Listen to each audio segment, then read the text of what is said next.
pe titi pe tele ai fai lona swaf fa mai ai e o lava sei pu vai te avea ono lona ingoa e tauia lava oi a ola na tauia le atua ia te oi o te wha peato e lava matutoi a wai tele mea o le mauta o le tātou tama e wha manuia ia te oi ma lau whanau ma whanau o lau whanau sei o atu tupulanga e tolo ma le wha sanga wha manuia tele le atua ia te oi e se isi wa ngalo atu ia te au e le ngalo o i le atua la fo se me wai whaia o te wha peato ia te oi o Lotu stusia me umalava e te whaia o na sua whaleri. Lana whamanolonga mana i lunga tamama tina maatua le tātou ngaruenga whātu mawina na e marifia fia le atua. A wā le atua tātou te mawhaia e na whaia mea umalava whasisili me mawhau ma Lotu te e tusa malmatau tia o le nganga pa ia o lo te tonu ia te oe. A wā ia fua ia mo i tātou le whasosani. Sosani lea o lo ia te o lo ia te Fatusa lea ile mamalu malpa iyo le atua mai le langi o tu nei tono le tangata fatau waa ma le tangata le ato toa a wa whaia le atua ina ia fōringa ia te ion me lea nei tai ao le tātua i kalesia mwhaina e tu le tasi mai lava tu atu lo loto ta pena lo tangata ma le upo le atua nei tai ao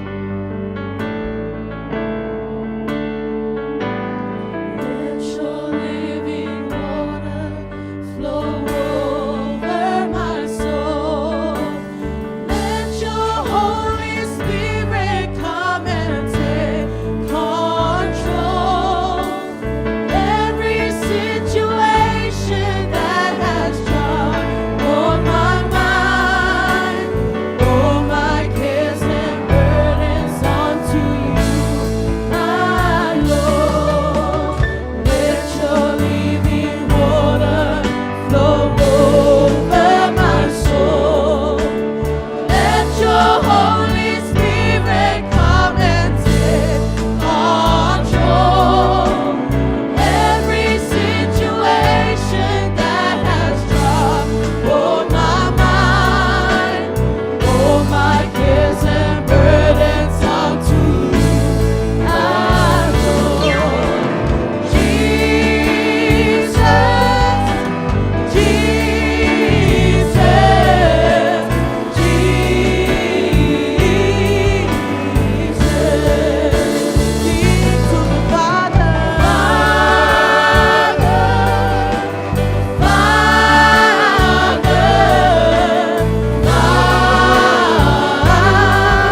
Whaasa o loto ina ai le ua nono tia.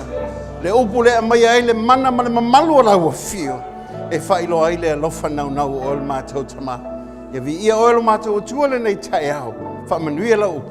O na swafa le tua le tama le alo ma le nganga pa ia. A langa whatasi whanau le tua. Amen. Amen. Ia lala mai lalo whaaftai. Le nei tae au te whitala noa ia te oe. I le pule wa ia te oe po le pule lo le tangata whatua tua. A tonu o tasi neo vaenga o mawhai ai. O na malama lama le leia le tangata whatua tua. I le na o ia lo whapeo na ui i whaingata ma popo ngā lo langa. O lo iai, ia lu i tau. A wā lo whapeo na whea ngai i tātou. Mara soi fuanga i leo langa le. Mana tō foi. E le mawhai o ngā e ui i te o langa solo le lei. Ma solonga malie. Ma e fia le lei iai. A o e ola i leo langa le lei. Amen. Po le hafo i le lei o lau ngā luenga. Po le hafo i le iai o mea uma ia te oe. E iai alu i tau o le soi fuanga ma le ola le lei. E iai fo i whaingata ma lu i tau. O lo o anga i mai ia te oe. O le mea lea, e tatau ai ona e malamalama i le soifuanga o lo tātou wola ma tātou soifuai. Amen. O langa le nei, e pe ona whautala ina e whapea. O le pule wa ia te oe, po le pule wa le tangata soifua, po le tangata whatuatua. E mawhai ona whaperitani e ina e whapea, it's the authority of the believer that is given to us, so that we will be able just to live according to the word of God, and knowing that God is able to do it for our good. I le nei la tai au, e whautalaina e whapea, tu maule li, a e malamalama i lo fili. Amen. E te tu maule li, a e malamalama lo i lo fili. Amen. Amen. Faltangata nei au tafa, ele o lo fili bailo. Ia wewa vaila ia, amen. Amen. Io hei ele o lo fili. A wa le mele le va bene tato. O le si tangata o lo fili e te hita lo tangata o la el wifo o tangata le va be lo fili lale. Lo fili lale. Ka sia o wangi sau i lo fili lale. Amen. Wa ka fia ua le lo fili lale. Ai sia e ke le fia ia. O le au tule le taiao. Ye e tu mau le li. Ai ia whapeona e malamalama i lo fili. A o nga e malamalama i se mea. E whaingofia ia te oe. Ona e fo ia, pe ma whai foi. Ona iaini tali ia te oe. Ina ia whaingofia. Ona ave lo loto on whawhile mulo tangata. Ne ia whaina mai lo loto. Ai te ua fio mai Yesu. Amen. Ele le ia la le sawa Yesu. Angai seki ia lo loto. Whamaila ia, abide in the Lord and understand your enemy. Ona o loo iai le mta upo e ono le tusi Efeso. Nga le tolu ana e whai upo e mawhai ona whaamatalaina e sila mai ma e whai tau mai e whapea. O usoe, o le toi upo le nei. I o tau loto te tele le alii, ma le malosi o lona man, ala me te le fesosoni mai a ta ita.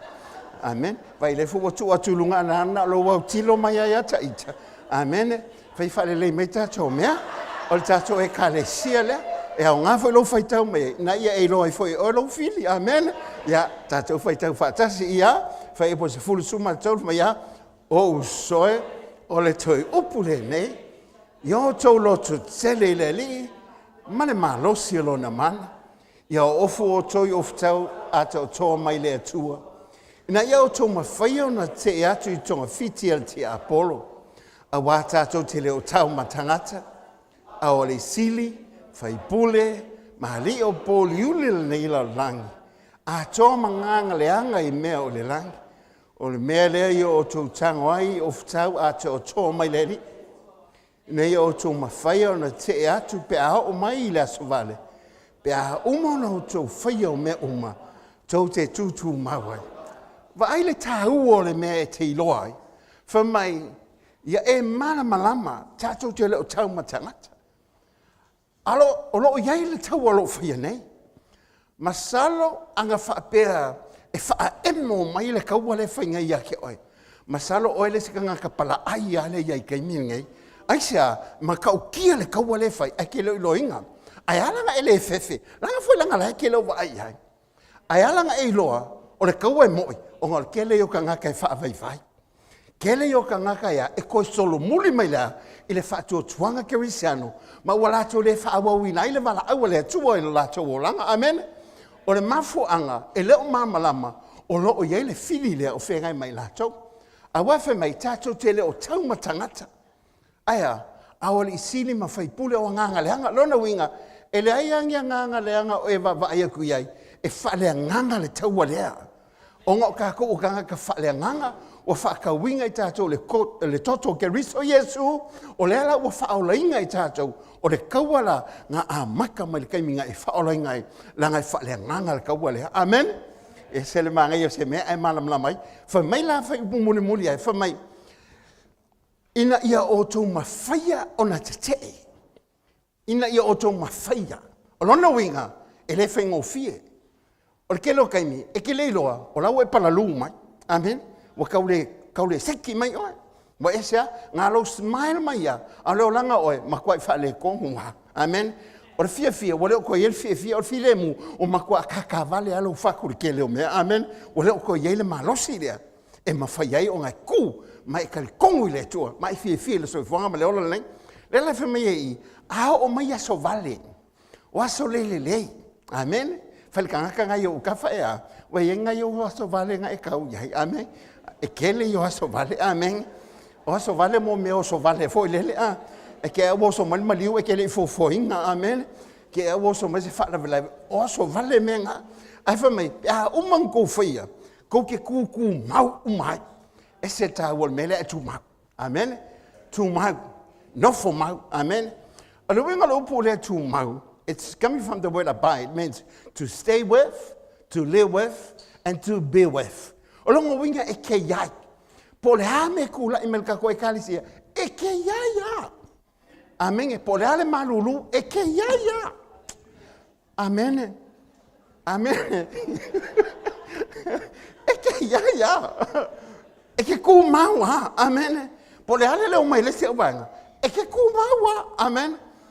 E ke ku mau i mea aisea, o le ke malamala mai le kaua langi, langa la, a whape whese kaua, e kako ke leo ngā lau whakawhaka, e ke le anu ngā lau maka ki oaka, amen, e le hai, e ka kau ngai malamala, po o ala mea kako ke kaua, wa lewa mai, tato te tau ma nganga leanga, ma li silim whaipule, ma nganga leanga le vani munimo, ma nganga leanga le nela langi, amen, e leo tau la tato matangata, alo kau kako ma nganga ia, kako wawa ai lero whaukuanga paulo ngā awele ka le sia ko nito. Loko nito mta poe se fulu whai po tolu te o tule lima. Ia, ale whai kako whai kau mai ai. Ma ia lau whai kau, o misi lau kuspa ia, e whai kau mai lunga ngei. Ma ia whai a koe lau sue, o le ua iei lunga ngei, whai tau whaatase mai ai. Tolu se o tule lima, whai tau wina whaapea. A wai hui lava na mātou sāwa vali tino. Mātou te le tau whale tino, amene. A wā o penga no mātou nei taua e le whaalitino ia. Ai whaamalo sia e le atua e lepita iei olo. Lepita i lana mā sau salonga. Ma mea maua lunga uma ua whaasia sia i le mataa upo le atua. Ro whaato i laloina manatu uma. Ia ana ia keriso. Whamaia. O au penga le tātou taua e le whaalitino. Aisa. O le kako ke le kingo. Ai kako ke le kau whale kingo. O le kako ke kau whale nganga le kaua lea. Amen. Le whamai lalo. Whamai o lo le peti lalo masau salonga. O ame ia le piki e lalo. O mea ilo mafau. O masau salonga. E ke masau salo le upo le atua. E ke masau salo le ngalue mai o le nganga o le atua. E ke masau salo le makaukia o le manga whaamalo lo le atua. E ke masau salo i le iai o le whaasalo konga le atua. We doubt the word of God so much. And we ended up doing things that is not according to the word of God. This is where we fail. And we fail really bad. Why? Because we trust our mind so much. O le kelo kaimi, o e whalango ai lo mawhauwhau. Le whamai I, o le mea le kako ke kauenge, inga ia le kia I lalo masau salonga. Amen. Amen. Mas a whapeo ke whai aku nge ia ki oe. Ia se ia le masau. Ke whako le o inunga o lima. Ai sea, langa fo ila e ke fie le lei mai e kia. Amen. Ala ke fie nice mai e kia. Ai so sesia e ola le laurangi le ngei. E ia longa loko le maukongu le kele o kai me masau salo ai. E kasi al me mauku ai le loto tangata. O na o le upu hale tua. Whanongo fo ila ia, whamai. Ma mea umai whasiesia. Wai wawai isi ka ngaka e whasiesia maka. O le au leanga ia. Amen. Ke vai e koe maka mawholinga. Ki ngāre pa e koe au lele. Ke vai e koe maka e whasiesia. O a pea se whanguka e muku ma maka i lawa ai. Ai sea, wale whekau i nguku. Sa oi upola lo makua, wale sususa ha. Ai sea, wale lele. Langa e whasiesia. Amen. Ai va e kusa kanka whasiesia. Vai e o lo au leanga ia. Ai sea, ele mangai al va ai. Amen. Whamai, ele mele mangai ele upole akua. Whamai, inga ia whaapea, o me maua lunga uma me u whaasisia mata upole atua. O lo whaato ila lorina manatu, inga ia anga uma, ia te ai, anga uma ia kiriso. Amen. O me uma e whai, ele whai a Moses. E ke whai alo se me Moses, ke langa oi. Ele ngaka, e ki inga ailo ma whau. Ai umai whonga, o ma kua e ngaua ia. Amen. Ai se alanga le wai fai e wai fie le lei. Se ia maua stau ai. Se ia lo fak se se ke. Amen. E ke fiu e la umel ka makiki ngai vala o ko ki o e o ngai fa se o. Amen. Ngai fa se o. Amen. Ka le o lo kongi lo ki ngama lo kama. Amen. O ke fa pe ko ngai fa se o. Ai se langa a ele kulo loko ile le atua inga ia ngakusa uma me uma. Ele o se loko fie ma se loko mangu. Ya amen. Le ala fa mai elo I wala au penga o Sauniga le atua ta wai tato bava aila ia wala me o Sauniga le to. What are the weapons that God has provided for us for this battle against the enemy? O le memo mua o le pule fa haina le swafa Yesu Christ. Amen. Ese le manga ia le fa haina le swafa. Fa mai le tala a Yesu inga o fa pe la fio le langi. Fa mai e muli aku fa longa ia hai. Ia. Amen. Fa mai e muli atu foi nei fa longa ia fa tua. Kangaka fa kokua. Ele muli isi ko inga po se fai au po se ki a kongo. O mea ia e muli ia fa tua. Kusa pe kele ko inga. Kusa pe e kele ki a kongo. Kusa pe le o se fai au lango. Ele o fai kaulia o ile mea lea. O lo fai kaulia I le tangata e whaatotua. O le kangaka e karikongu. O le kaimi e ke karikongu ai. O le kaimi lea, ua iailau whaakokoa, ua whaamoimoinga o e le atua. Aisa, o longa swafa le wa vaku yake. Amen. Amen. O longa winga le swafa lea, kai peia o le mea fo ilele wa e loa, o le iaila o se lau wafe lea yake. O nga e sau lo le whapea pasta. O longa o whalongo nga iaila o savings ka, ka umangia nga kala ia lau kupe lenga o whalongo koi, o lenga maua wa e pensionga.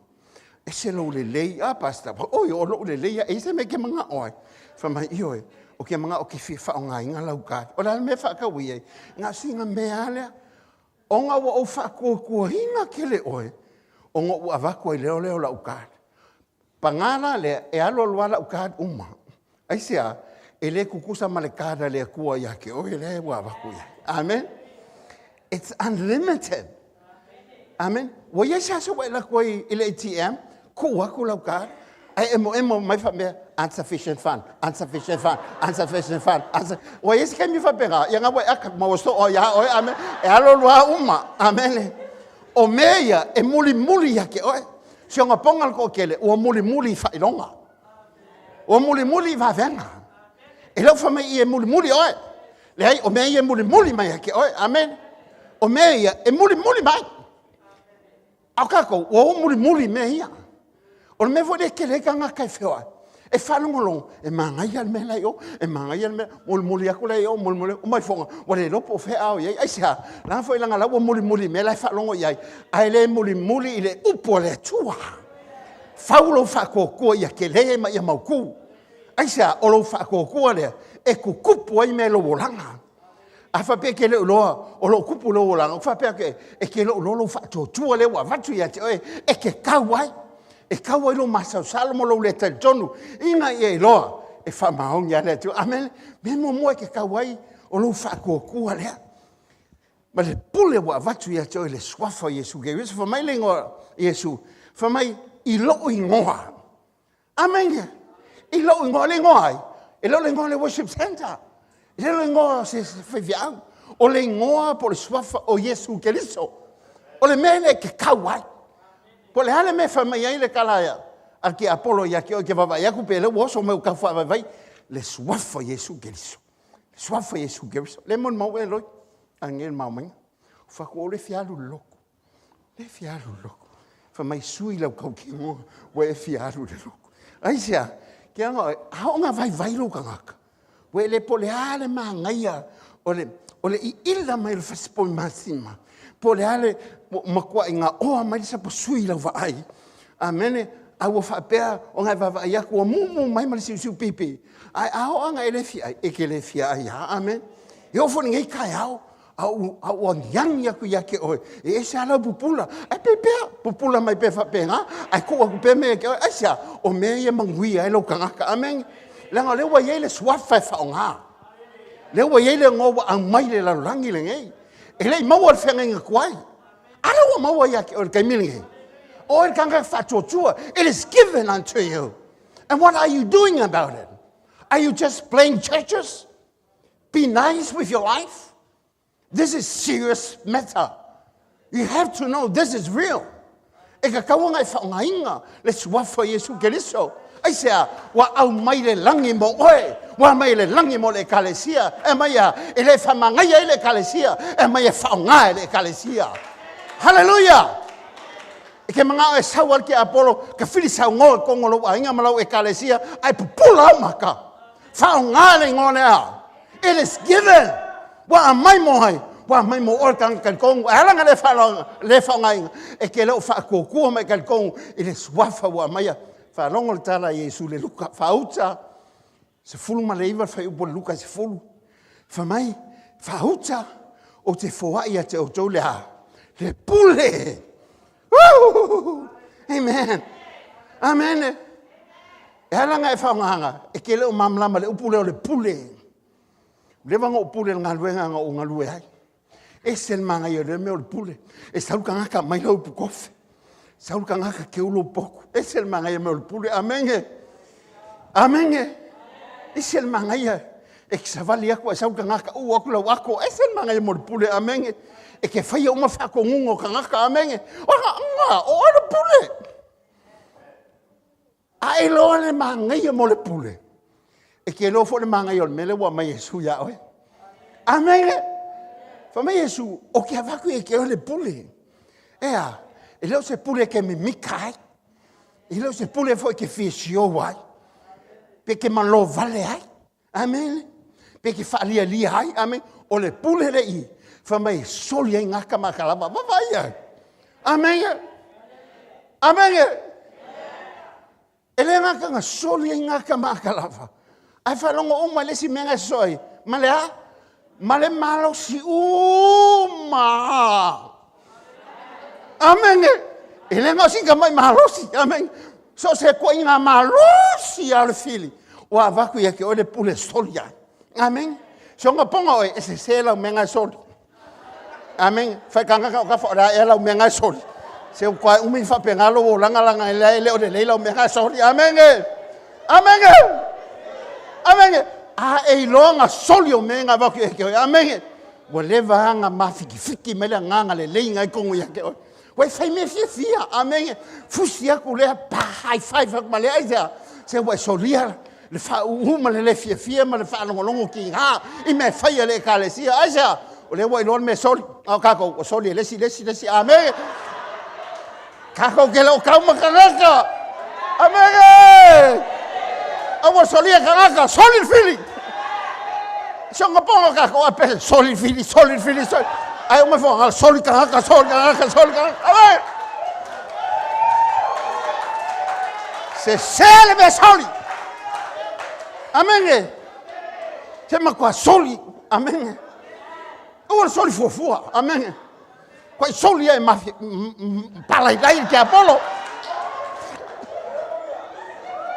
Se on ponga ka ko palailai ka ngaka le palailai ke apolo. Aisa, ele o yai lo loko ile kua. Ma le mewa vaku ya ki oe. Vai makau ki o le mewa ya oe. Amen. E fiu le pomo a komika e sui le loko ngaka ngal me ma lepel ngaka pa pai pomo komika. Ai nga le upu ale ko sui e loko ngaka. A fuha o loki nga ya sui. Le ai masingo kangi. O le makwa maloa le loko le kua kurungai. Sa loko ke le o le kemi le hanga e fasei oi. O le kemi o umainga e ka ele. Awa o ke sola o ka ele vai kafe. O ke fiula o ke whako ke le ka ele vai kafe. E iei ala ai kia ngalo ki ngai loinga o ka ele vai kafe. Mai, ko ulunga lo vai. Ko ulunga lo vai. E hifo rai la lon me vo ele leo. O le piko la lo vai. E pa e maa. Mai ia wa aila. Wai le sa ka ele fo. A mai le sal. Le anga le me ma ingi o le sarulima. A muia o kou ka makingi usira u whasanga sasa o kou. A o mākou yaso ia, e ke fiu e alo. A hao langa pingi oe. E vai, e pe o le kahanga o le pe alo pākua le halo o mo kuangi u foi. A o malanga pingi e le siwa e kokele mākou. Nga whapele o le si, ka ngwase se mai kuangi unga lo kua e ka ngofai au. E se e le si kuangi o le si. Aisia, e makua e makau ki hali ki inga hale mea. Amen. E ki uke lo oe. Inga o wha o la hinga la. Sika mai kala lo ki ngā o sika. O whalongunga, wawi ngā kalaia. O kalaia le kahua mo mua ia kia. A wawi ngā ngi kalaia. Le ala woloa, e alo whamo i halo ki ngā ia kia. Vai o kamaki kala waule wa ai mai ia kia ul kaminge. Vai o olfia poko, o elo. Va ai whalelei mai. A whaiaku lo ki ngā. Whao ngā whalelei, amen. O e fwori ken kiki le pe ki fia whamanga ia mai kaukalai kiki, amen. Ke langa o e whao ngā upuia.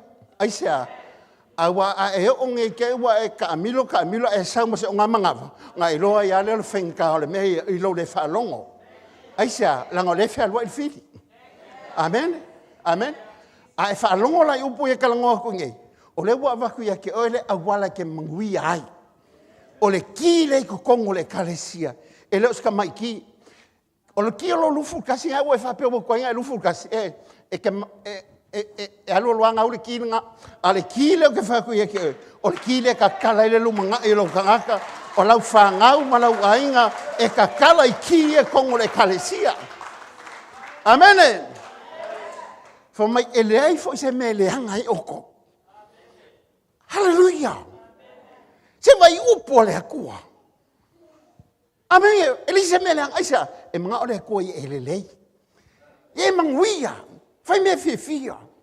Sau la mole mai o maka lo lau fonga fia. Halu fia, sau fia, fai ngā luenga fia, haonga fia. Aisa, e manga ole atua i e manguia. Awang e se me leanga ai oe. Ai le ma fai o ngā elelei. Pe awha pe ke manga oa o e fai lo loko. O le ua fua e mai le pule lea. Amene. E so se kemia. I le ngā nge e whaonga ai. Se kako mai le loko whaonga. O le mele manga i mea le atua, so se mea ke alu iai, e whaonga ia. Pe ke alu e Australia, whaonga e Australia, pe ke alu i Kalaiskeke, po whea ke alu ai, fo i Samoa, e whaonga le swafalea. So se mea wa foha e le swafalea.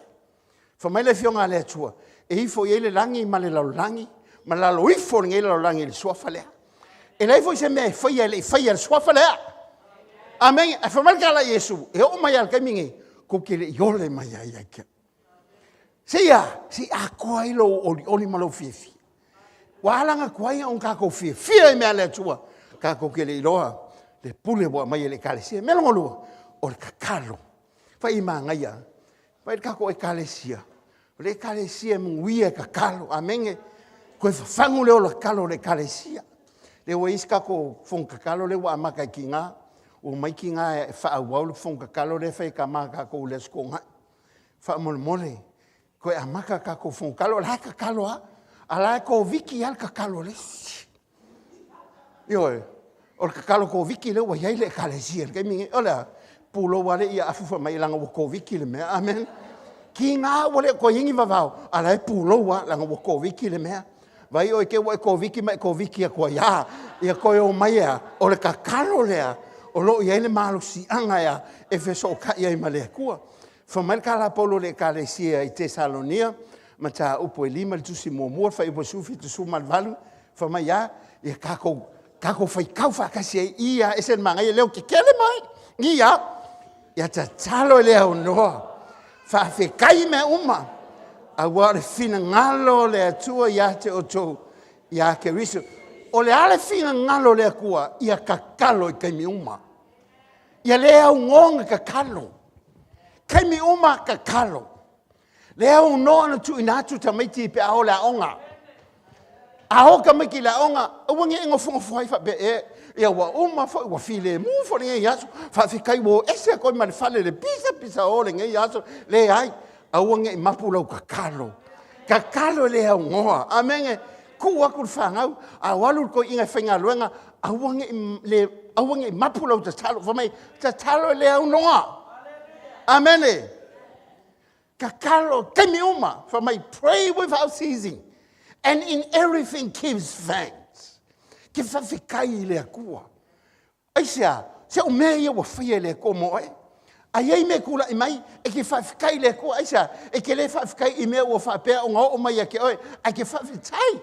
O ngolo o iei le atua e whisosoangi a ke oe. A vili mai sa moa ua iei se whalawe lave, whawhikai i le akua. Au ara whai iei, vili so mai.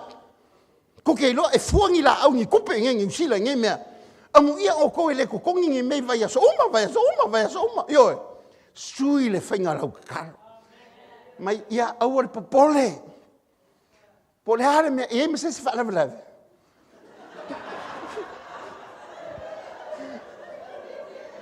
Ia le fo ko hoki mai e fia hoki ngai fai mai nga. O le foi fai mai o le ia fa folenga e ai me se si mea. Fa malau mai. Anga umanga la mai e fa fetai le atua. Mana ia nei o te tele fa pena e o. Aisha. Fa fetai o atu i le vahenga ia. Ao le la va ai lo au fa va venga le nei. Amen. Fa benga fingo lo kakalo. Amen. Ai lo va mai sa mo e fa pe ku ka the number you have called is no longer. Fa pengalo ke fongi le leilo ka kalo ile kua. Ka kalo I me uma. Avala au mai si ko ina ya ke oi sa moi se mea. Awangi ko se mea. O fia u ka vale, ala fia lo ngal so fongu ala fia lo ai sa mo lo ko. Ke la moi. Ave, aisia, fai le ko le tua. Se o lo au fai va venga le ko. Ua ia mako. No va ai mo ai ke ko va ai mai fa wa wa pe. Aisia. E ke kakalo le haungoa. Le ana mea ngai whalawe lawe ia ki oi. We le sau ngā luenga wa lewa lo le whamaongi a lenkau le mausa ngā luenga. Sui ngei. Amen. Amen. Ma wako e moe me alkei me ngei. Le kua. A lo whaaku si o ko lua maka moe la whela halu e whenga luenga le geas. Fua e koe ngi maka lapa po e pula le ia. Ya le leila nga pula leila nga mai la ve mai yoki mai le se ko kene foi mal ngai fanga ai e lo ku le ku kakalo le ngo amen la ngo kakalo pi kakalo fiele le kakalo le tua e fina ngalo ia le nei ma fe so mai ai fa lo fina ngalo fina kakalo le ma fa penga o le fina ngalo le ku ia malolo. O finga ngalo le ko e malos. E lo finga ngalo le ko e mai. O me al feeling sa we fai. Ia e mai nga ia vave nga e malo mai. E pe ka yangi. O le ko nga nga sa ia mo le ola. Mai e mo a kili e lava. Mai le se nga me al feeling me le ko. Amen. O me le ko o me le lei. O me mangaia. O me fia le lotu aisia e pele o le atu. O le pale ali o nga venga le tua. Me foi la lenfa mai ai. E lenga nga mai o whaorkanga ia ke oi. Wa mai ma mea ia ke oi ke ola ai. Ma me leo ai oi. O me pui ai oe. Ma me whaonga oe. Pawala mea. Ia e ronga whaonga me u fua ia te oe. Amen. Hallelujah. Whanikangaka ngai o ka whaawang e koe mapula o kakaro. Amen. Amen. Vai ese le manga ia. Vai ngai kaule whai ia. Mahalo a whawhikai. Ia lango. I pia ke aka mai. Amen. O ke whapea koe ia ke. O mea ia lainga nga paralu mai oe. Aisea. E ke leo whaakaua me ia. Whaonga le swafa. Ma kaukala le nguku i le kua. Amen. A kaukala mai lo fonga nga o meo le laulangi ngai. Amen ke le kaukala i le atua makau e mea ngai lolo. Amen. A whalong ka mai ka maiki. A wala whasia ka maiki isa. Ka koka ke le o kau makangaka. Ko o i le atua. Le atua whawhitai le whalong ta tau nei ta maiti. Wa umana ta eimeo nei ainga nei ta maiti whawhitai a le atua. Whawhitai le atua i le o ta e maista maititi. Nau me ta ei ai e sono le ka. Kua le si asonga. O lo waro au sau la vea.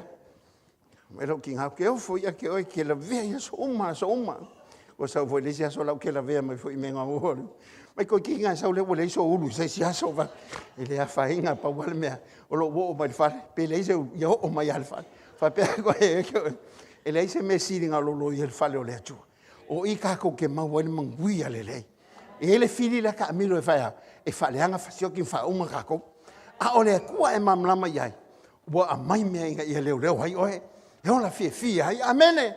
Bifo e ka wai. Melonga lua. Ole toto Yesu Keriso. Melong kolu nga. Manga ia toto Yesu Keriso. Hallelujah. Whamai le kala e soto. Whaifo le toto mwhai longa ia te oto. I whale uma to te iai.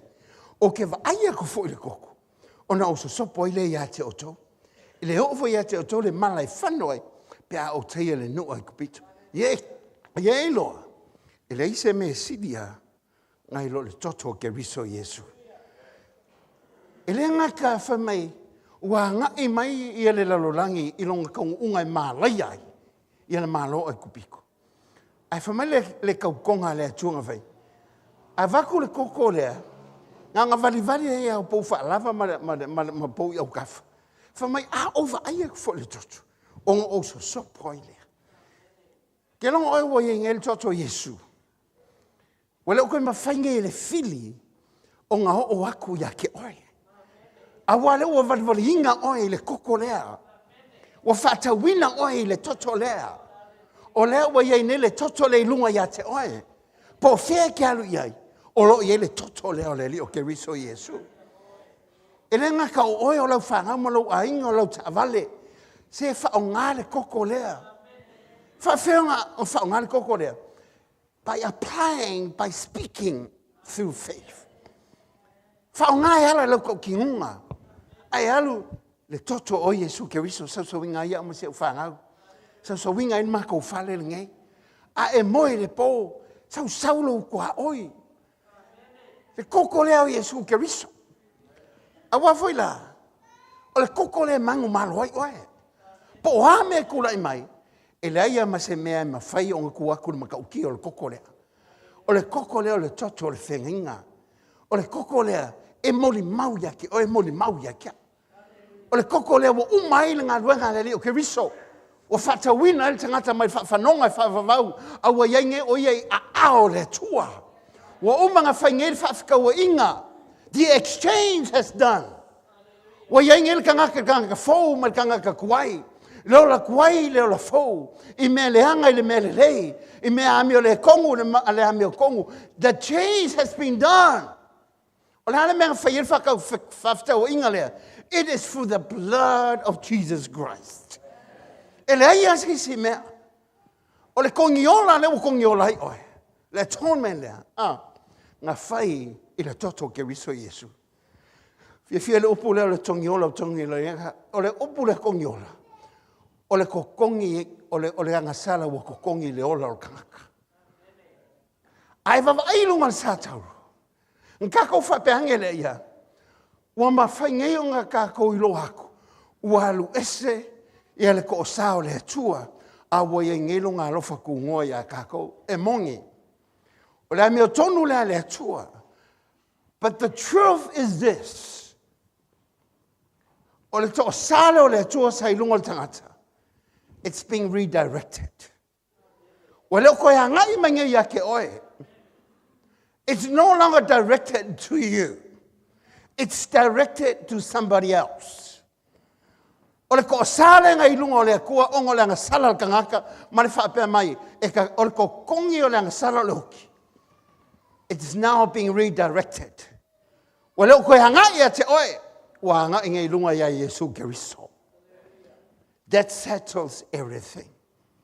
O mea wa yengai ele fa pe o fa ngalo ngalo ele tua e hala lunga lo fa tunoa. Not at all. It's being redirected. Wa koe fa singonge, ma koe fa sanga ya Keriso Yesu. O ele sa kaunga e oki I. Sa kaunga e makiva I. Sa kaunga e mai I. Sa kaunga e malaya I. Sa kaunga e fango I. Now it's redirected. Wale ya ke oe, awa ya Keriso Yesu. Ngamalia I le finangalo le tua. Ngamalia I ngā le tua, aisha le koko leho Yesu Keriso. Le ngā kango koi mahalia e whapelo upo Yesu, aua ke kango mai acha. Aisha, se e vifo le kaulanga I lumo le tua, lo oko kamaha ma lo kamaha. Aisha, le koko leo le whengainga lea. Koko e makaukia. Le koko e mahangalo ai mea. Le koko e ato toa ai mea. Le koko e koe whanelei ai mea. E koe whakulai ai mea. I le kulanga I ka kauonga iai. Mai le amakanga le fofonga le atua. O whenga whalelei ai. Na whalelei lungo le sa tauro lea. God redirected it to one person, and that person is Jesus Christ. Nga malia I ngalo ngofina ngalo se ia mangalo e. Mangalo. Se ia saoloko e. Se ia saoloko. Se ia maumea oe. I longa makiva lea. I said, he redirected it. That's how God loves you. That's how the grace of God is upon you now. Please, my friends, don't ever play churches. This is the reality of life we're living in. Everything is coming to an end. But we have what is given to the church and what we have the understanding so that we will know to enjoy while we live. Ngai e hola fia. Au e se loko le olanga le ngai. Amen. Kia ngare upulea Yesu e sel mangai. Ngau sau ngai e kou maua le ola. Kou maua akili e lava.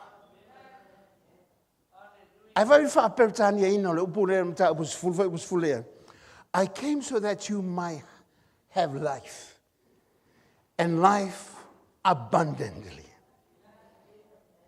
Fasa mo ko inga esel mangaya. Ngo usau nga ko mo wala isa. Wala nga feoki kangaka. Wala nga sel kangaka. Ale wo ko fa foi mal kangaka. Mako mo wa akili I love. Ole akili nga ya akili lo fie hali. Akili nga fie e oli mai sa loko. Inga wa ngo yele totole. Mangu malo ai me uma. E ki olfa unga lava kusia falinga. Ka posulu fa posuma tasi. Mai wala to man malo ya teia. Ongo le koko ka mai mamu. Hallelujah. Ele nga ka male upole la to mau. Wala ko le fa pele inga foi la ko wala wo la valoti. Kele mele lei wo yele kalesia. Ai manga ki apolo o wange e lo me ia. Manga o wange e lo manga koko, o wange e lo le swafa le Yesu Keriso, o wange e lo le pule wa vaku ya ke oe. Ele manga o le fili ke lo me ia. Ele nga ke lea ia i loa o le koko le o le Yesu Keriso. Wa uma o nga whale leia hai ka kou mo ka kou aku. Wale ko yai se ka kou whaasala. Wale ko yai ka kou mo se wha. O whaalakalaka inga ngei ka kou maia. Sa mamau, ale wala kalaka. Sa ave mawhili, awu ave mawo. Sa le esi ka kou avangoa, ale o ke lele avangoa. O ngala, o le toto le li o Keriso Yesu, ma le mea na whaia mo I tātou. Mea longa whaa, ofu tau ale atua. Whamai, I o tau ofu tau ato o toa mai le tua. Inga ia kou mawhainga ke e aku I tonga fiti al ti apolo. Ofu tau ia. Ofu I ofu tau. O le kaua le whaingei. E mo mia le ofu kau mai le akua e ofu ai. Le wha mai ene mata abunga I hongo. Mai e sulo to su ngā titi il whamaoni. O le ufi fata. Fa solo ko ngai lalo. Se ia o le pulo. O mea uma ia e mawhaionga ko ofu. Aisea, o lo iei le fili o lo hanga I mai. O lo iei le taua o lo whaia nei. Ai ale iei ka kou le fuspau ma le ufatfata o le Hamilton. Le ia ki o le pulo o le whaolakanga. Se vai o kala le lei. Ai le malama I meia. E ka kou ki whaia inga. Ka kou ke le anga I la vailuma. Pe a whapea ka kou ke le ofu I ofu tau mai le atu. E leo so ofu kau o se ka le tia. Amen. Amen. Amen. Kia ua e saul kai au e whape mai e kia au. Pasta, le lau walu. Wha mole po whelo ka ofu kau ka ki whiarum ka ika ka kau al ngiva yas. E anga o whapea kua kukuma ilo ulu se ka hako lo ulu. A kongo le lele ka lo ulu e kei mai e lo ulu aisa. I le ia kia au se ofu kau. Amen. I le ngi ofu kau o le worship center ki whialo I ma oe. Ma e whapeange, lo ofu kau nge me le worship center le ka whialo I ma oe. E le ingi ofu kau whapenga, o le ofu kau o lo malama le upo le tua. O lo I loa le o le upo le tua. O le amia kongo le kua lo whakua kua le kua. O le amia kongo le kua lo whamahongi mea le kua. O iga lo ofu kau, it's a knowledge of the word of God. Me le kau ai lo fie le upo le tua. Amen. Amen. Ai whapenga ki fie nguspepa. Ia, ngal paua ngal mea. Ngala nguspepa le mea maua le hema se mea. Nga om whaafi kauli a me ke lo whilo. Ai fie le upo le tua. We vai le manga I ofu kau. Amen. Se vai ai. Se vai. Amen. Le manga ia. Ai ngā langa whai paulo le whakaikainga lea. Se e malama I le kaua le whai nge. E le ngā kainga I e loa. Ai whamolmole. Fight. Ko ke ngalo parangi ngā. Put it on. Put on. Put it on. E le ngā reilo lau fukau. Ai ko le whale e whialo ngā oi. Ai sea. E ke sau. O mawhiki o lau makawhengal ki hapol. Ai e loa. Le upo le kua lea. Pe sau. Le ngā whao ngā Yesu. Le knowledge lea. Whamarikala al ki hapol. Mai ke ranga oi. O vai a kua o minga e whalain. Fast food waso le ska mai mea. Ke roa o e fia ai. Ngalo whai mai e liu ale kolo. E vai e. A whalongo le kari le liu isu kewisa. E lei whapea mai ia o le leila. A whapea au ke le mawhai. Lalo mawhawha o le saka. O ke le mawhai ko whai mei. E lai wawaila iai. Mo ingi la e ke koi pula mai. Wa liu ale ko mai le hai. Le masikala whapea ngā. Whamai kala Yesu. A wawa tu sia. Pai. It is the word. A wawa kusia. E le ngā o mea ai o lai kangaka. Si ngā ponga nau kangaka kei minga i o le iakako. O ngā o le mea ai ale wō lai. Amen. A le whamai Yesu. E le ngā o mea ai. O longa winga. E ei lai si mea ai o lai kangaka. O ala mea ai. O le upo le akua. O le areto le hola. Amen. Amen. Si ngā ponga. Ngal papa falawa mal falo sa ngale ngau ye oi aisia ngal kingoa ai le hola kangaka le kokong kangaka le mo mianga ye le pulo kaule fa ta pelo le nganga male fionga le tua o fa nga e la pelo ma ko le me kaua ye ka ko ke kau amen an ka ko fa ko akakala lo pelo pa sa le sa amen fa kangaka o ka fa nga fa ka makala sime fa nga fa ka makala sime amen ya vai ala me e kawole ngai vai aso. Amen. Nga ungi fo e kawole ngai vai aso ma li solo. Amen. Fa fela nga ila se me menga. Ele ila se mea ilo mafau mau ai ki e fai. Ai vanga ngale upo le tua. Amen. Ile nga ka le ufkaule ka ko ale upo le tua ma ngai ala le.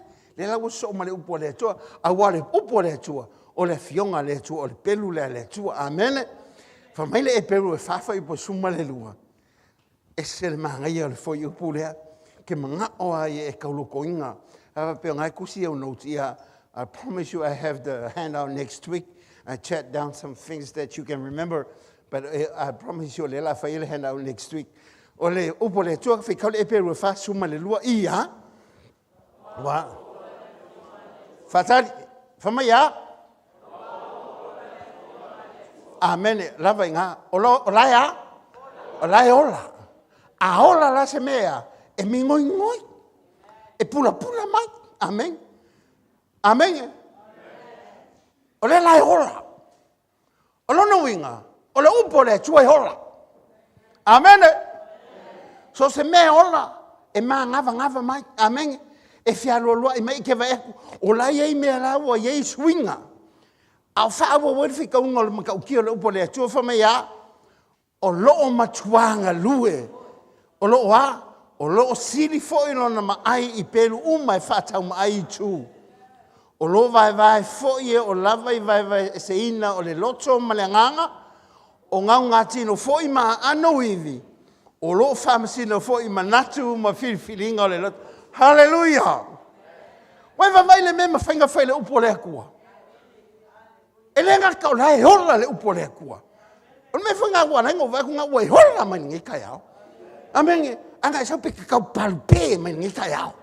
Avenga ua hola mai. Aisia, langa le upo le aku, o le upo le akua. E leo se upo le ko inga, o le upo le kamala le lang. Amen. Amen. O le upo fai lo kama, sionga ponga, e ke le fie ke le upo lo kama. But o ke fai yaku yake, a honga e a vanga le upo le. O ke wha peakue, e ke ilore ma ai o le upulea. Amenge, whamai le ngaka le ma ai alai ola le fionga le tu.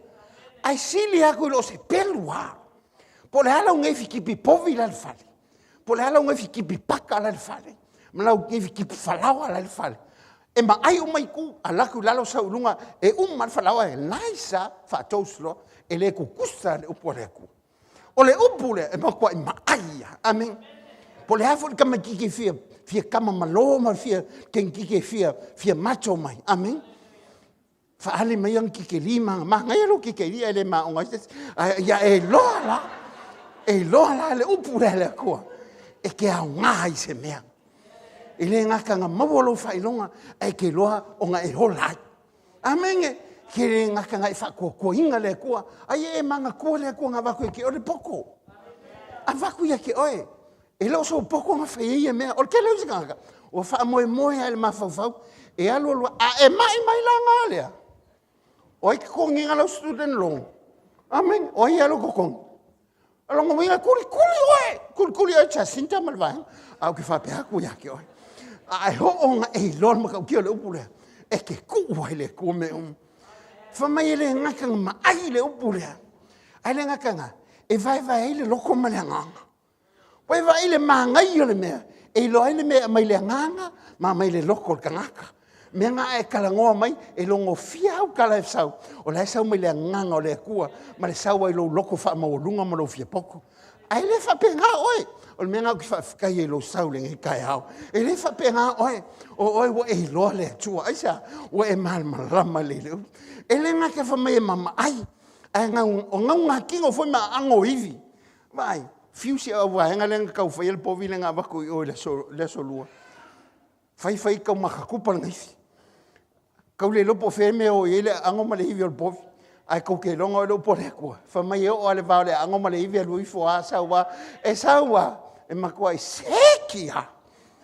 Aisa. Langa ese le mahanga I o mea le kua. Amen. E loa mea whai le loko. E loa whai mea sau le nganga o le kangaka. Aho langa whai ongo le nganga o le kua. E umai fonga. Ua file mua se me. Umai fonga. Se ua whialo whangingi me whai. Lea lai whamea I. E le ngaka nga ma ai le upo le atua. Vai ngai le loko ma le nganga a ango maivi. Whama singo foi mangako. Ma whiriwhiringa loto. Po whiana vare me e anga I elo whingalo. E whama singo a le upo le atua. Whamai ma vai haku le langi ma le laurangi. E le ma vai alfa maonge le upo le atua. Ai whamai fo le kusia I se, whamai le upu le hale akua, se peo se hua sau mai le langi. E whasusu ai le loko le kangaka. Ai a hao whinga a winga haku, e le koi fo I fua mai le upu le akua. E whai ale mea a winga haku ai. Lo loko le kai haore ngei, A kongonga e sau e se an menga i lo story lo loko. Ai ke foi le kai au. Ele foi le upole ko. E fai an menga winga ko ile nei ta. Le nga kenga ona vi inga matapo inga praise and worship.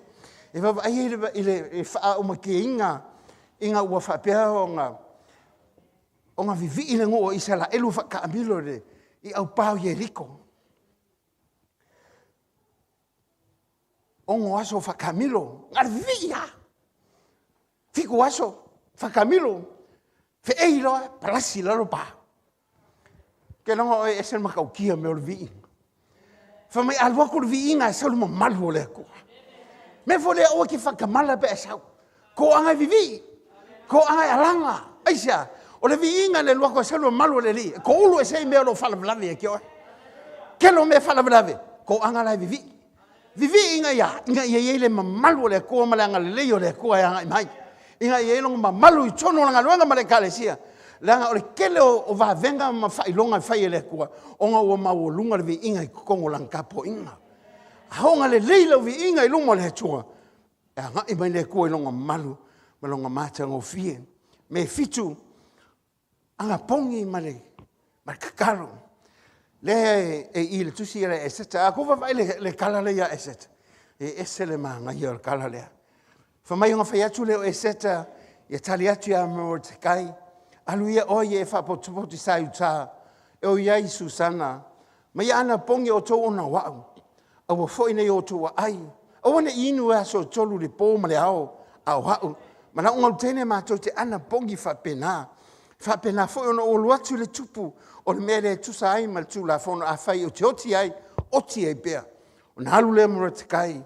mana fai o me umai pea o polo e toi e seta I atea ai vavai le kala lea wale ai ngei se la fikanga o kangaka I kangaka yuka o nga wa iai ngei I le tūlanga a fa pea e pasia le kula fongo o la hoki uma kangaka sa yuta a skenge la leo e seta sa fa pea o nga fai ma siofo tupu sa fa peona nga yatu ma fai aku songa ankole sa fai monta ma mo te kai e fa merkala e ke le lo e aku la fongo la wo fai la ngo a fa pe pasi aku la fongo nge longa winga o la fa siokia uma ka ko uma la e o ya ke o e le fo ya ke o ma siofo de fa mai lo la valkala e set vai o mai lo yo nga ngapo ai se me finka le o langa nge o lo yele anga pongi mfenga ko wo ile ku fa mai kala keng awalu awoki yo woki ai po ke ola po ke oki o ke alua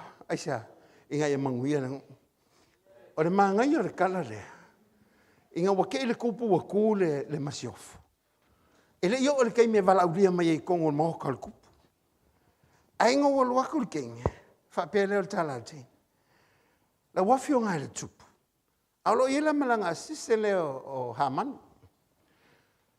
fa mai le tala le tupu e seta masiofo o le ase me wa esa wa ke mingi fa mai le lankala a fa pe tonu ya te oi la me ke lo le mai maha manu se ka ko faiti la u fai ska mafkanga o nga sua ko le maha manu ke lo ka sua vakasima fa mai le kala tupu wale lei o la fa peona fai ai o al vai lo inga lo malo e fai lava o le laso nga so ai nga wakula ia o ngofongi lalo ia ele tupu o fa mali ina lo na loto ile tau mafatanga male waina sa ta pena ina e seta malana nga lutine fa pe mai le tupu la se me ke manga oai fa pe lo le tala tene le tupu a fai walo fai na oe a fai fo e wale le ya o le tupu se e fa ola mai a tau e le ngata wa ai se fa ola mai lo no ke ilo le kupu fa pe lo tala le tupu a siu ai sa o ki fai atu e te oe seta o lo ngu e vai lo inga lava ia ke oi pa fa pe mele ka mga oe fa mai lankala le ai faola lo ngu a wau fa ta wina I mato o a malo no ina ia whaumatia ma ia whasiotia ma ia whanoi. O upu ia le kenga ki ngai ma le kupu.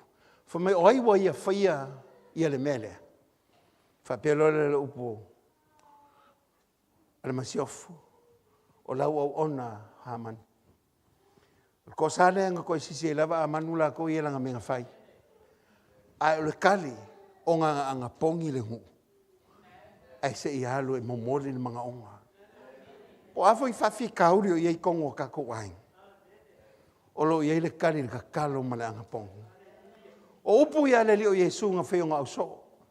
Whamai ua mako fiu e kakalo. Ua mako kakalo e le kali mai.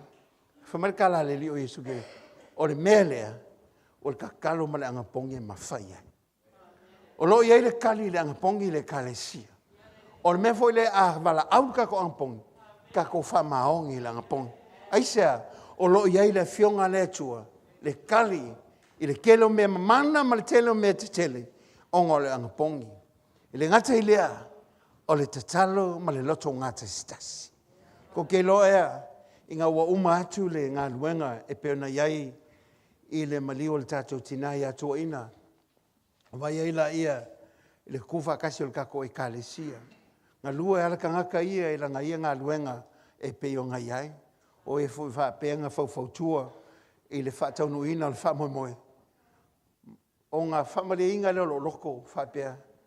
Sa awa ia le upu fwoi lele. Together we stand, divided we fall. A kako whewaiwai ai, o whaumakia leo kako. A kako loko whakasi, o ngā kako kuwaira i ma kako mangu malo. O le kako loko whakasi, e ma whai on kako whai se mea. O le talo lo ton ngatasi o lo ia in mata bo suma valu lo tusia mata ia fai bo su valu suma le iva. Fai kako fai tau fatasi ai e moni o te fai atu ia te o tou. O mea uma tau te fusia le laulangi e fusia ia le langi. O mea uma foi tau te tala ai le laulangi e te tala ina ia le langi. O te fai atu foi ia te o tou. A whai elo tonga tasi so lua o tau oile laulangi i se mea la te ole atuai e whai ele mo i la ua e lo ta maa o le. Ke lo e oe o le loko whakasi. Prayer of agreement. Kako ioe whakasi. Kuku whakasi le kakalo. Anga pongi mo le manguia o le kako ngā luenga ma le kalesia. O amelo o anga i mai o le kakalo ma le anga pongi ma le ku whakasi. E whaalea o ngā inga iso se ngā luenga le fili o lo anga i mai te tono le kalesia. O mungi ngalo, a kako mai whakasi ala le tsalo, male anga pongi, e ma whai on kako wa ia wa venga le tua, o ngolo iai ma le tua, tusa malona fina ngalo. Le ngata i le tau tino le whatua tua. O mungi ngalo ia ki oe, se kau kingo lo loko ma lo whatua tua. Upu ia le li o Yesu Keriso, inga ua aku ngei la tau, ma wawa iaku le mati ua whapeo na mamanga o na mati. Whapea mai lore ka, wa ai le mati sa efiku ua. Ao lea ua whapeo nga mamae, ua whapeo nga mati atu. Whamai lore kala le rio Yesu, ke riso i o na uso. Whamai, e moni o te whai atu ia te o tō. Ai se whai atu le nei maunga. Ia si tia oe ma ia lia ia i le sami. E au ngoa ma le masaro salo i longa loto. Ai tari tono o ia le mea ua ia whai atuai. O na whai a lava lea le mea ua ia whai atuai. E se le ka hua lau kau ki ngonga. Ka hua ia lau kau kala. Ka hua ia lau whako koe le tua. Ai se whai aku. Ai se whai aku. O lau kau e ke kau ai ma le whiri. E ke le ngungu. E ke kau kala i lo nguku. O le ola ma le oki o lo iei lo fonga. O le manguia foi man malaya, o le malo ma whai inga. O ngai iei lo fonga. Whaonga lo fonga. This is how we activate our faith. It's speaking through what the Word of God says. Ye kau kingo lo kalikongo whamai. Ai se e whaiaku. Ai se e whaiaku. E lei ama se le whaiaku. Ai se a kofu ma mananguku. Ai alanga le kukupu mea le whaonga le nguku. I kaunga kasi lo nguku ma lo whakokua ma le upo le toa. O ngā kukupu ai le me lo soifua. E le ai masemele mawhaia le upo le tua. Le ue whanonglongo ia au penga ngei. Le ue umanga o kalkalai aku ia te oe. A le ue o mai le mele lau kau kingonga. Au e kau kingo mai. Au e kau kingo whaiinga. Kau kingo malosi. Kau kingo mangu malo. Tau tino oe la tali ma la fino le tua. O mea le langi wa talaia mo I tātou. Awa o Sauniga ke riso Yesu. Wale se mea kokoi le langi. My friends, there's nothing left in heaven. Wa for ia umai le kalesia. Ya oi le nganga pa ia o le tua. Wa yengai ko kongo ia ke oe. Whao ngā loa. Aisea, o mea ia wa for ia mo I kako. Ele for ia mo kanga le kongo. For ia mo tangata sa tonu mo tangata whato tua. Ele whaia mo kanga kai maua mea. Nga whaia mo le akali I mala fingi o le tua. Inga ia aile lau langi. E ma whaia le kaka whakawaa. O nga whaia me ki kele. O nga le tua soi fualo I kongo ia ke ia. Hallelujah. Mongi o ki whaiatu ia te oto. Waile kalangoi ei. Kalangoi o so. Ko ke lola kama ia ko sfululua. Kama ia nga whelua inga le lau langi. Aisea. Nga lako kari kongo I upu ia le li oisu. Le inga o onga ke kele nga iai. Ele I umangi ingu veske. Pau ala menga lako maua. O le lako kaimi ma le li o ke riso Yesu.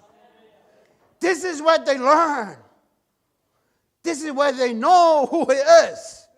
Trusted in His word. And apply it by faith. Ki ngā lawanga hoki. Ele I whewhea. Whakausanga kaluangi mako I ingia. Ngā mako wo le mea ngā Ye Tomasi. Temple of Thomas. Le kangaka lea ngā whailanga kala I Yesu. A o le pai I le lima. A o le pai longa iku. A o le vaai o ngā vae lea ngā kuku I whao.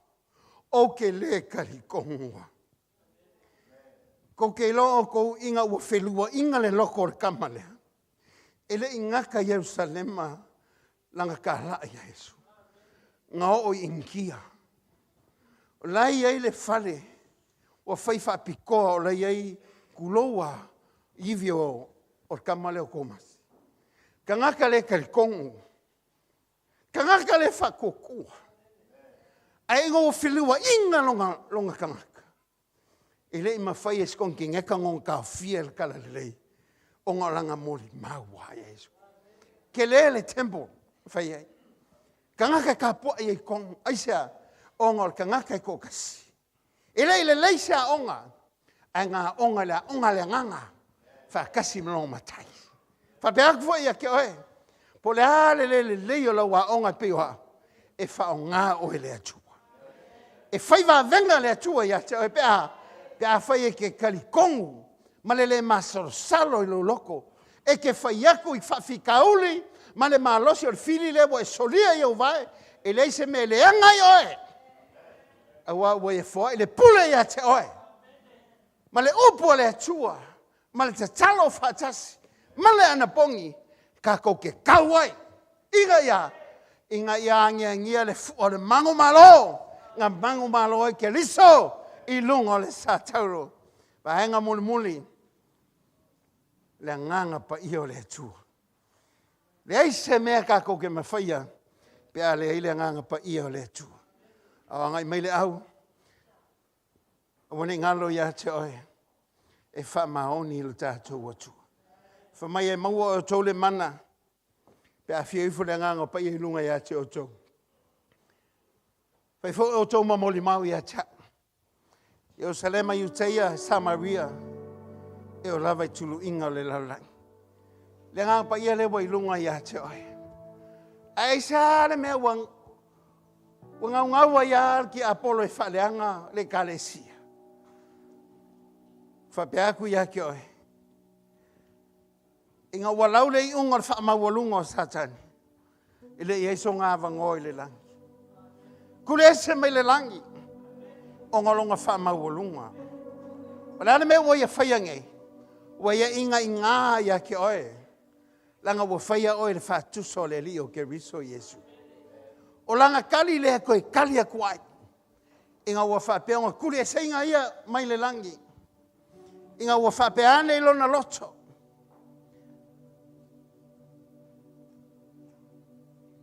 Te alua i le langi, tia i lunga ilo no whali. Ia siri whetua le atua. O te nofo fo i le maunga, o te whapo te tonga i le tui mātu. O te alua i lunga o me maua lunga i lunga e wao. Ma te tutusa ma le siri ese. Ke longa oe le mele ngā lua se ai, ma kuri e se mai ai. Nga ia whaua lunga. Inga ia whapea o ngā kusa o ia ma le atua. A o ia ngā whaia e le atua. Whamaina maka upo si fulu o le tusia aluka. O mai o ngā uso o ma whamai a te ia. Lele ie. Se o wharorongo ngā ngā leanga ia i mahako. Whamai ka la Yesu. Awa ko ke oli oli. Awa ko ki fiai. Pa walinge, ia kouloa. Wa kusi o ko ngoa, ele kusi o leola. Leanga ngo uloa sa kangi o pa mai le langi. Ngo uloa o pesifiku o pa mai le langi. Awa o mea ia nga ia whapea ngai longa loto o te alua i le langi. I will ascend unto heaven. Si ifo ilunga longa whali ia sili fetua le atua.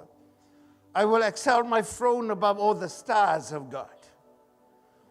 Ke ngofo i le maunga o le whaapotatonga, I will also sit on the mountain of the congregation. O ke alua i lunga i me maululunga i lunga e wao, I will ascend above the heights of the clouds. Ma te tutusa fo'i ma le silese, I will be like the Most High. Inga ua maua le wha mawalunga le loko o le angelu lea. E kolua angelu siringa iai. O Lucifelo. O ianga ke vaia le kaulanga o vi inga i lumo lango fuari. Peka iange inga wakuri e sea mai le langi. Wa ngai mai ngeia ke oe inga ia. Inga e whaki inga i le kua. Wa oe pale ali o ngā luenga al sisiresi. Se e koe kau i le mea lenga iai, wa leo koe iai ngei longa mamalu malonga maka ngofie. Wa ve ngei o ia, ma se angelu, wa kuri e sea mai le langi, ma le kasi vai kolu a angelu sa i le langi. O nganga leanga ia lo whapea ngā wheo i ngei, o lo kako kau ngei. A wai whanolongo le nei tuasu. Wa whoa i lo watua, ma le tātou watua, o a upenga tātou te manu malo ma tātou taua. Wa talaia nei, ma wa mai ia e tato. Fa peak fo ia te oele nei tuasu. Le ise mea ka koke mawai le sautonga mar file mu wa nga ka ko li o Yesu ke wisu. A wai le ise kas nga ke mafai ona tu atu lumo le tua. Pe nga fa peange sa kangi o le a o fai me umai si le pe ia. Fa beato ia toi o nga le kua ia fasi siling. A wa fasi siling ale tua ia toi. O nga fasi siling ale o elo tua i me umalava lo so i formula wall. Ai tula ile nei tai au. Ye tau tino lo loto. Ele o es ka fai inga. O el ka mangu malo. Ele o es ka ko ilalo. O el ka o fai inga. Ele o se mulmuli o ele mua. O e wa whaia e wholinga i le atua. A wa ua maliu kariso. E sui o i tā ua. A tu atu lo loto mai pese atu i te ia le nei tai au. A e tau tino i upo le nei pese mai whape atu i te ia. E le aia se tasi. E manu malo ai le lalonangi ma le tangata. Ua nao le li o kariso Yesu. Hallelujah, hallelujah. Ia lo loto ma hallelujah tu ma Hossana. Hallelujah.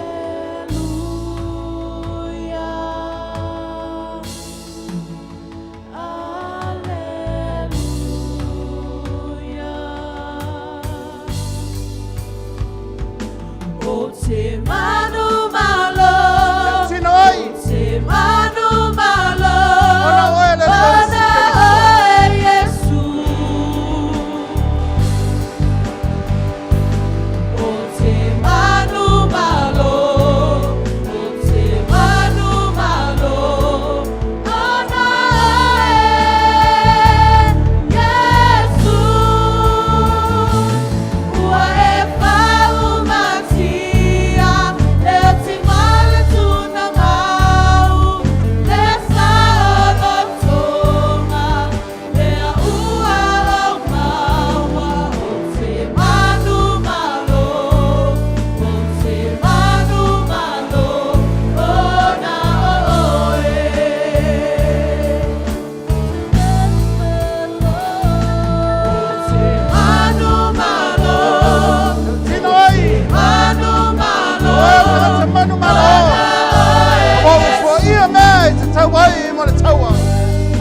te tonu ia tu fata se o ao.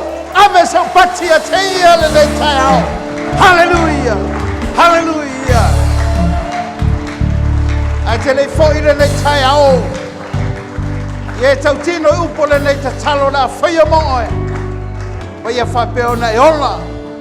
Mai te le tonu ai mai whapea atu ia te lele ia lo ua tua. Lo uola le nei mo oe. O lo tangata le nei. Whaia lo whina ngā. A wau whaaloina au I lo wanga le lei. Wau mā ngalo ma ua whapeo na tau wa meo tonu ina. O te whawhitai lau whaalotanga. Wau le tangata wa manu mano. Ona oe ke risu. Anga le lei mai ata. Au wola ai. Ma au na ia te oi. Whawhitai lau whaamangalonga. O lau whaamalolonga. O lau whaalotanga. I loo nei tangata. Whawhitai Yesu. O lau pati whawhitai le ia te oi. O te pese la ia te ia.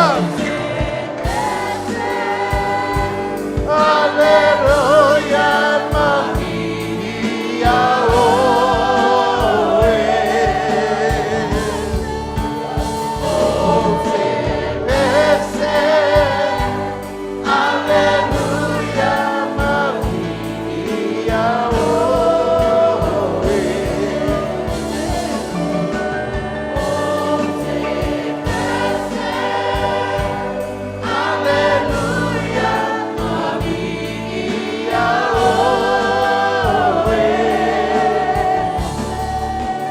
O te pese. Alleluia Maria oe. Fatasi leo ao. Fatele sau pati a teia. Pati o tangata manu malo. Pati o tangata ua whapea ona whaeina. O tangata uwha lata keleina. O tangata uwha pea ona iaile whamanohona ia teia. Mi ia oe le tuole nei.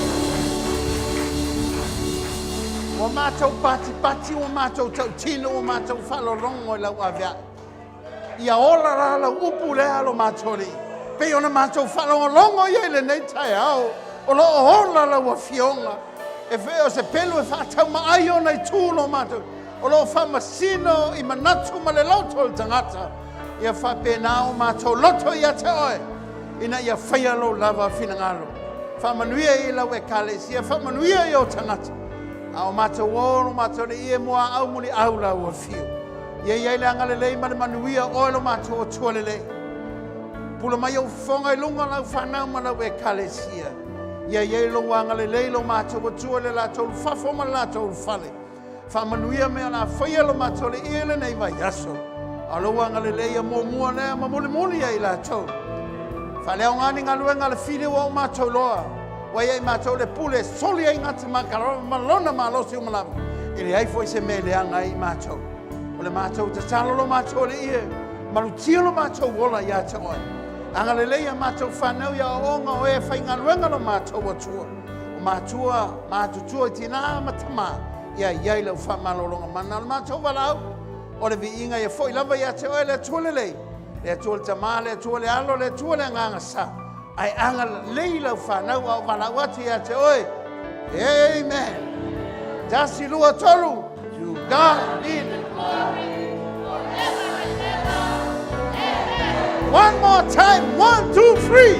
To God be the glory forever and ever.